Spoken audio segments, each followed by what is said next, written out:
Hey you friends, welcome back. Hope you guys had a great week. For those who are joining us for the first time today, welcome to UForce Online.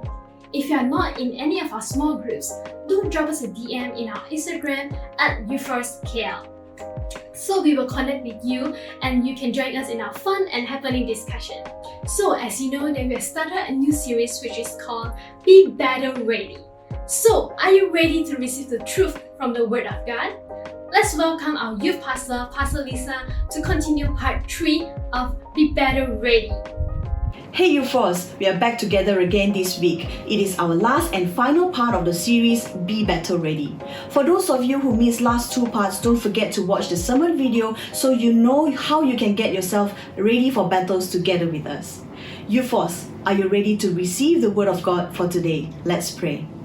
Father, we thank you so much once again that you have gathered us together as a community and a family to be able to worship you and listen to your word. Holy Spirit, I pray that, Lord, you will help us to open our hearts, our ears, and our minds so that we'll be able to receive the word of truth and to understand them, Lord Jesus. Just want to pray and commit this time unto your hands. In Jesus' name we pray. Amen. In the first 2 parts of the series, I spoke about the fact that whether we are ready or not, we as sons and daughters of God, we are constantly in a battle. Before we engage in any battles, we must know what we are fighting for and who we are fighting against.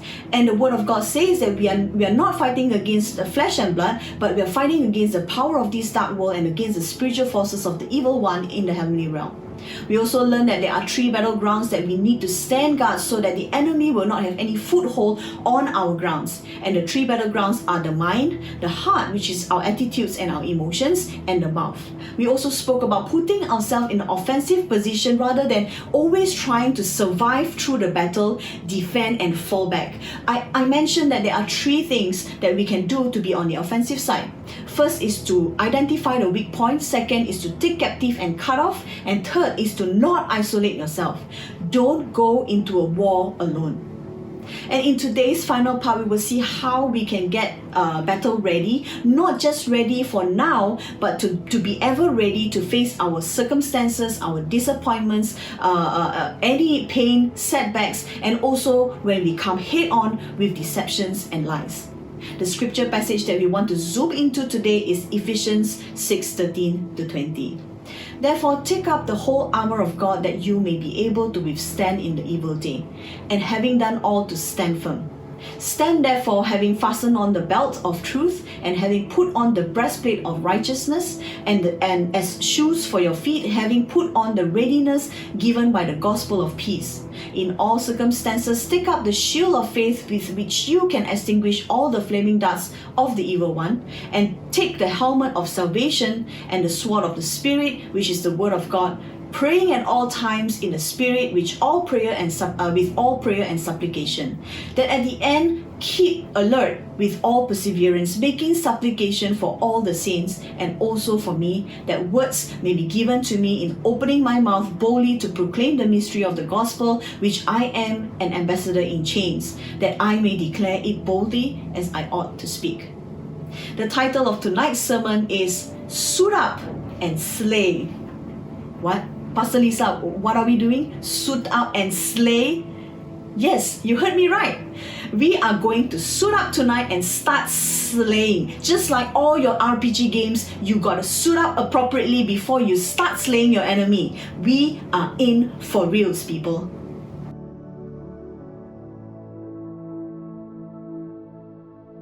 Let's look at what we need to suit up to be prepared. In verse 13, Paul started off with the word therefore.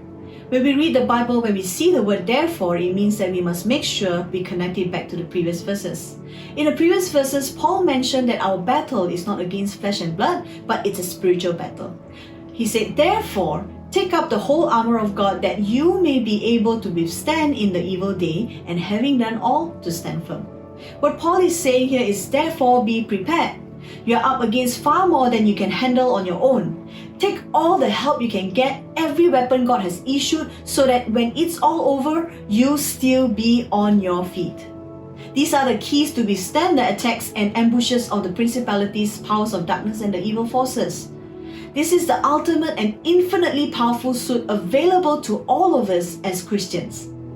Okay, are you ready to see how your suit will look like? The first piece is the belt of truth. Fasten on the belt of truth, and the NIV version says, buckle around your waist. I think some of you may have heard or read about putting on the armor of God many times, but have you ever wondered why Paul chose to begin the description of the powerful armor by talking about the belt? Why not a mighty sword or a powerful shield, but belt? For us, when we mention belt, our minds start imagining the belt that we wear so that our pants won't fall if it is too loose, or solely for fashion senses, right? You see, the belt that Paul was talking about is known as cingulum or beltis, played a very crucial role in the effectiveness of a Roman soldier's armor. It is a thick belt that did more than just hold up a pants. It held all the most important weapons like swords, as well as equipments, ropes, and sometimes even food ration. A Roman's belt also had strips of armor hanging from it to protect the lower portions of the body. So you can imagine an overzealous soldier fired up and charging into a battle, but if without this belt, he is heading in without any weapons at all. So why is it belt of truth? We have been talking about knowing the truth so that the truth can set us free, right? Knowing the truth will help us to identify the lies of the enemy and not be deceived. The world we live in teaches that truth is what we make it, that good and bad are relative, and that there are no absolutes, only equally valid options. But the Bible teaches that truth is God's word, that good and bad are defined by Him, and that they are eternal and unchangeable absolutes, uninfluenced by opinions.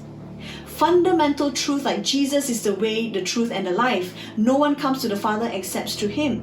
Our God is our refuge and strength and ever-present help in time of need. Are we 100% convinced that these are truth to us? As Christians, we are to test all things and then hold on only to which is of good and which is the truth, discarding all else. Remember, if we are not convinced about the truth about God yourself and everything that He says through the Bible and His Holy Spirit, then we will not be able to carry our weapon on the belt and secure ourselves. It is very important that foundation of what we believe must be on the truth of God. If we doubt, the foundation will crumble. James 1:6 says, but let him ask in faith with no doubting, for the one who doubts is like a wave of the sea that is driven and tossed by the wind. The second armor piece is the breastplate of righteousness. The breastplate is a central part of the Roman soldier's armor. It provided protection for the upper body, which contains vital organs like the heart, the lungs, and so on. Without a breastplate, a soldier would be asking for death, as any attack would instantly become fatal, right? The shield you hold, you can only protect mostly the front part, but sometimes when you are battling, you won't be able to see where the arrows are shooting from, and especially from the back. But what does breastplate of righteousness means? To be righteous is to do what is right in God's eyes. God's commandments are righteousness. In contrast, lawlessness is sin, and sin is the opposite of righteousness. So to be righteous is to obey God's law of love. Psalms 119:172 says, my tongue shall speak of your word, for all your commandments are righteousness. 1 Corinthians 15:34 says, awake to righteousness and do not sin, for some do not have the knowledge of God. I speak this to your shame. Paul is such a clever person. I'm always in awe when I read Paul's writing. He associated breastplate with righteousness because he wants us to know that if we do not act in rightly, our heart will be corrupted, turn evil, and that's deadly. Remember, we said last week, heart is one of the vital organs. Once the heart is shot or pierced, it's most definitely we are going to be dead. 2 Corinthians 5:21 says, for our sake He made Him to be sin who knew no sin, so that in Him we might become the righteousness of God. Jesus made us righteous through His sacrifice. So let's put on the breastplate of righteousness and let no enemy attack our heart. The third armor piece is the shoes for your feet. A shoeless soldier could run into real trouble in the heat of battle. They may not even stand stable on the ground. In short, shoes allow us to step freely and without fear while we turn our full attention to the battle at hand. We wear shoes every day to protect our feet, right? shoes is essential for us. When I talk about shoes, it reminded me about Manhei. But okay, what is these shoes that we need to put on while we are in battle?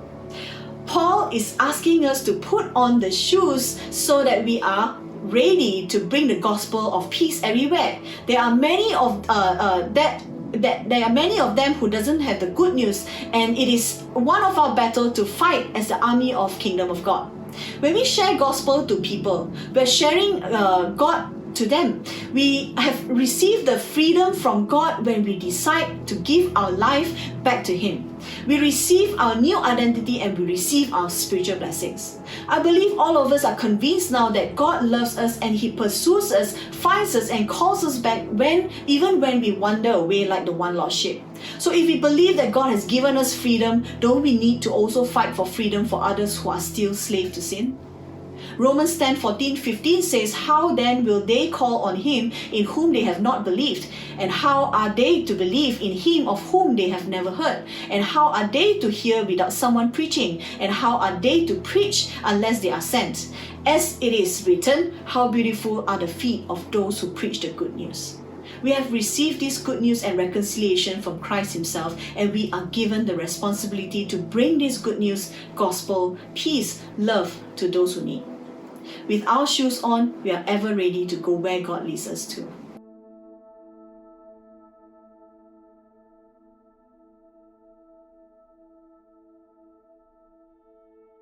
Now, I want you to note that the next few armor pieces, Paul told us to take it up in all circumstances. In other words, no matter what, these pieces are to be held on and don't leave behind anywhere.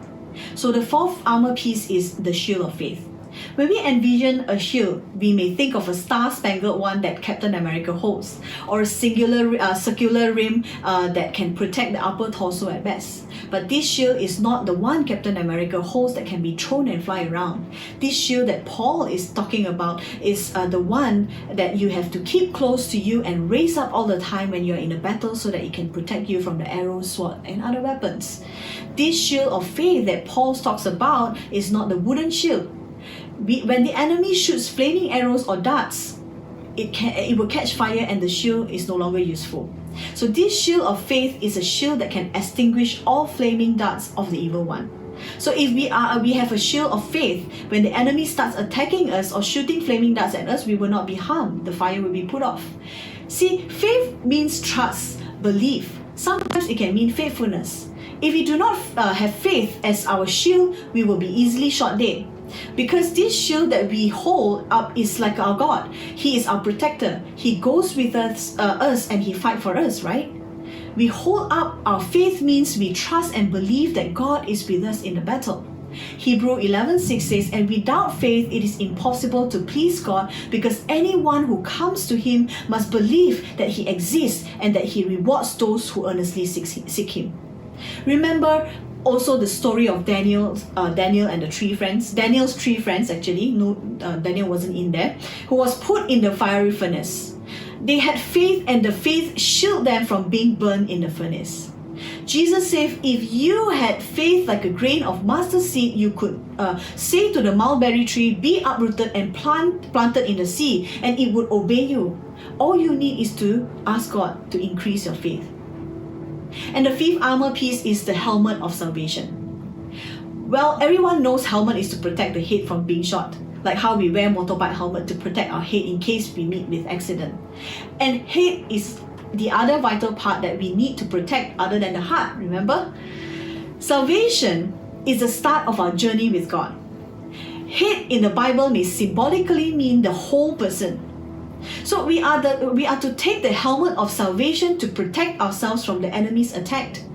We talked about how we sometimes unsure if we are going to go to heaven because we felt that we are still falling into sin and God cannot forgive us. Truth is that it is not through our work that we are saved, but through the work of Christ on the cross. So we need to wear this helmet in all circumstances. Salvation is not just at the point when you receive Jesus as your Savior, but it is also the process of the transformation of our lives. Philippians 2:12 says, therefore, my dear friends, as you have always obeyed, not only in my presence, but now much more in my absence, continue to work out your salvation with fear and trembling.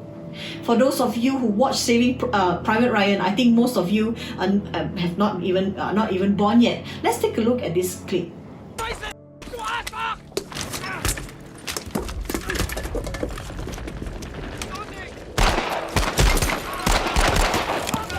Guys, don't ever be like those two soldiers that when they're in their most terrifying moment, they decide to throw their helmet away and ended up being shot.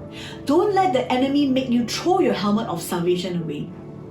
And the last armor piece that we are to bring into the battlefield is our weapon to slay the enemy. Now that we have suited up on our belt of truth, breastplate of righteousness, and shoes of gospel of peace, shield of faith, and helmet of salvation, we are ready to slay our enemy that comes near us.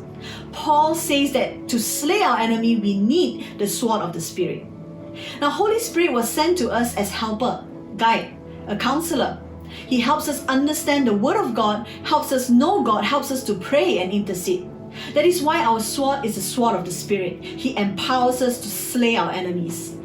And there are two ways Paul says in the scripture that we can slay our enemies. First is through the Word of God. Hebrews 4:12 says, for the Word of God is alive and active, sharper than any double-edged sword. It penetrates even to dividing soul and spirit, joints and marrow. It judges the thoughts and attitudes of the heart. 2 Timothy 3 verse 16 to 17 says, all scripture is God-breathed and it is useful for teaching, rebuking, correcting and training in righteousness, so that the servant of God may be thoroughly equipped for every good work. The Word of God is our sword to slay the enemy.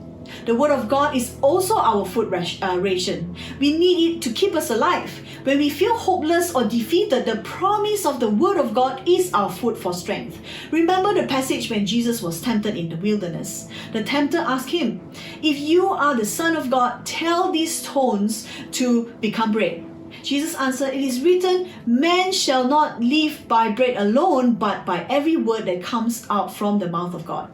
The Word of God is like bread to us, necessity to keep us alive. Without this spiritual food, we'd be dead. We'd not be able to fight through the battles. And the second way we can slay our enemy is through prayer. Did you notice that all our weapons are words? We talked about how powerful words can be. It can be a tool for life or destruction, right? And this time we are going to use God's word and our faith to destroy the enemy. In the first part, I mentioned that prayer is one of the weapons that we can use to fight our enemy. Is there battle in your mind right now? Prayer? No, I don't like prayer. I don't know how to pray. I'm too shy to pray. Is it really shy? Or is it too proud to pray simple and short prayers? Prayer is like a conversation between your mom and you, or between you and your dad, or between anyone that you are comfortable to talk with. And prayer doesn't have to be long and sophisticated. In verse 18 and 19, Paul teaches us when to pray, how to pray, who to pray for, and what to pray about. When do we pray? Pray all the time in the Spirit. Prayer doesn't have to be at a certain place. We can pray anytime and anywhere. We can pray with words that we understand, or we can pray in the heavenly language. Do you know that Jesus prays for us all the time too?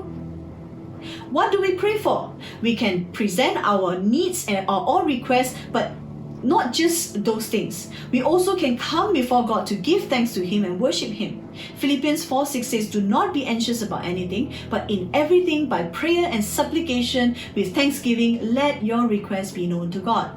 1 Thessalonians 5:18 says, give thanks in all circumstances, for this is the will of God in Christ Jesus for you. So how do we pray? We must persevere in our prayer, even if it doesn't seem like anything is happening. But I want to challenge you, when you pray constantly and pray without ceasing, you will slowly realize that God changes the way you pray. This is how Jesus prayed and asked God to keep us from the evil one. instead of removing us out of the world. Because Jesus knew that we have to go through life on earth, and it is important to pray that we are safe and protected. So who do we pray for? We must pray for one another and also the church leaders. In God's kingdom, there is no selfishness. Remember that. We don't only spend time praying for ourselves, but we need to pray for one another. For example, if you are in a battle, you see a comrade being attacked, you see your fellow soldier being attacked, will you just hide yourself somewhere to keep yourself alive? Or would you run to the person and help him fight the enemy? If you are thinking, wow, I better save myself first, Lord, and if everyone thinks the same, this army won't even last too long in the battlefield. We are to watch out for one another. We said that in every battle, we must never fight alone, and praying for someone is fighting the battle together. Paul mentioned to pray for him as he continued to do the work of the Lord. Though he was in the prison, he still wants to stay obedient and faithful to his calling and purpose. Your church leaders and pastors need your prayer. They are like frontliners in the battlefield. Once they are taken down, the morale of the whole army will also be shattered. Pray for your church leaders and pastors. Don't let the enemy tell you that you don't know how to and they don't need your prayers. We need your prayers, guys. We are also in the same fight as you.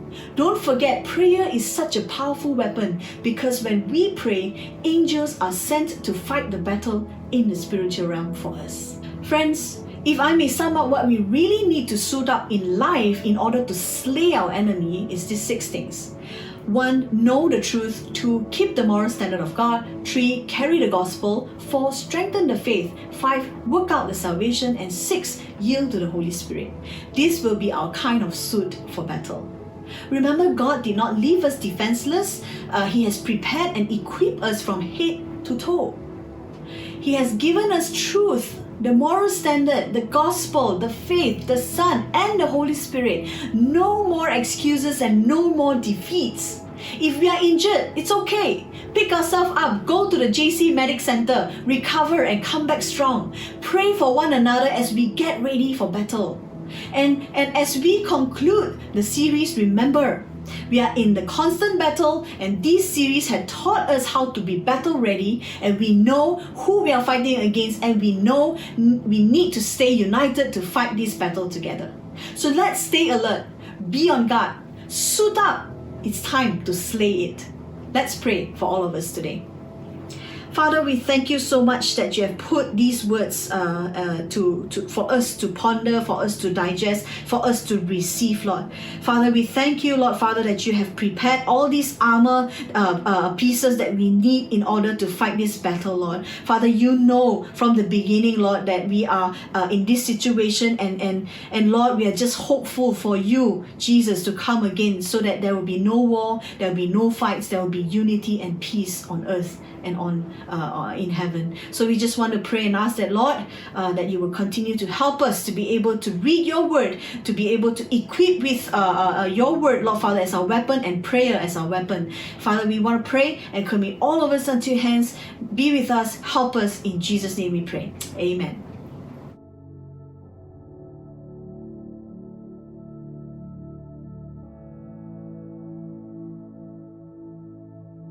I hope you have been blessed by the word today. Continue to just let the Holy Spirit to work the truth in us, and in a short while we will break into small groups. Before we go, let's pray for tonight's offering. Now you can give your offering through Touch 'n Go apps and Boost apps. There is a detailed instruction on our Instagram IG on how to give, or even you can ask your CG leaders. Remember, giving is also part of worship to God. Let us give unto the Lord, even as we acknowledge Him that He is our provider and He is the Lord of our lives. Let's pray. Father, we acknowledge that you are a provider. I pray that you continue to reveal your greatness, your faithfulness into us. Father, I pray for tonight's offering, that you continue to bless all the cheerful givers, and we will use it for the furtherance of our kingdom. In Jesus' name we pray. Amen. That's it. To our new friends, please do not forget to drop us a DM so that we can send you our CG links. And now we'll break into small group discussion. See you next week! See you next week!